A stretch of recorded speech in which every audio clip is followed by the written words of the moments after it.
Hello my dear friend, সবাই কেমন আছেন? আশা করি সবাই ভালো আছেন। আসলে ভালো থাকার কথাও না, আমিও ভালো নাই।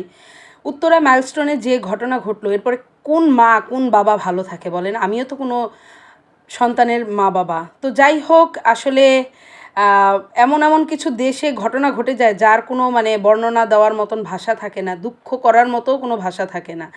এই ঘটনার যতটাই মানে দুঃখ করা যাবে আমার মনে হয় ততটাই কম হবে। আসলে একজন মা সন্তান হারানো বেদনার যে বাবা মা তারা আসলে বুঝতে পারবে। এটা আমরা হয়তো মুখে বলবো, কিন্তু আসলে তারাই একমাত্র বুঝতে পারে যে সন্তান হারানোর কষ্টটা কী।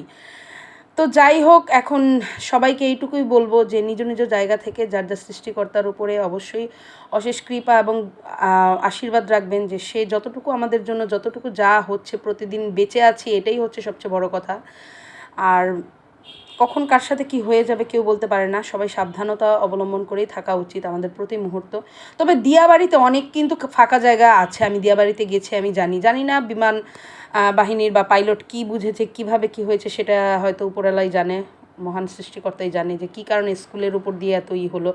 এই ধরনের অপরাধগুলো যদি আসলে অপরাধ বলা ঠিক হবে কিনা জানি না, কিন্তু রাষ্ট্রীয় মর্যাদা তাদেরকে দেওয়া হয়, অপরাধ বলা হবে কিনা জানি না, ঠিক হবে কিনা জানি না। কিন্তু এগুলো যদি সাধারণ পাবলিক করে বা অন্য কোনো ট্রাক বা বাস চালক করে, তাদের জন্য কিন্তু অন্য ধরনের শাস্তির বিধান। কিন্তু হ্যাঁ, হয়তো বিমান চালককে সরকারিভাবে এইভাবেই তারা পায়, সেজন্যই হয়তো তাদেরকে রাষ্ট্রীয় মর্যাদা দেওয়া হয়। যাই হোক, যারা মারা গেছে তাদের জন্য অবশ্যই আমরা মন থেকে আশীর্বাদ ও দোয়া করি, যা তারা প্রত্যেকটা কি বলবো, তাদেরকে আমরা স্টার, তারা আকাশে তারা হয়ে থাক, উজ্জ্বল নক্ষত্র হয়ে থাক আমাদের জীবনে। আর যতদিন বেঁচে থাকবে এদের কথা আমরা সবসময় স্মরণ করব।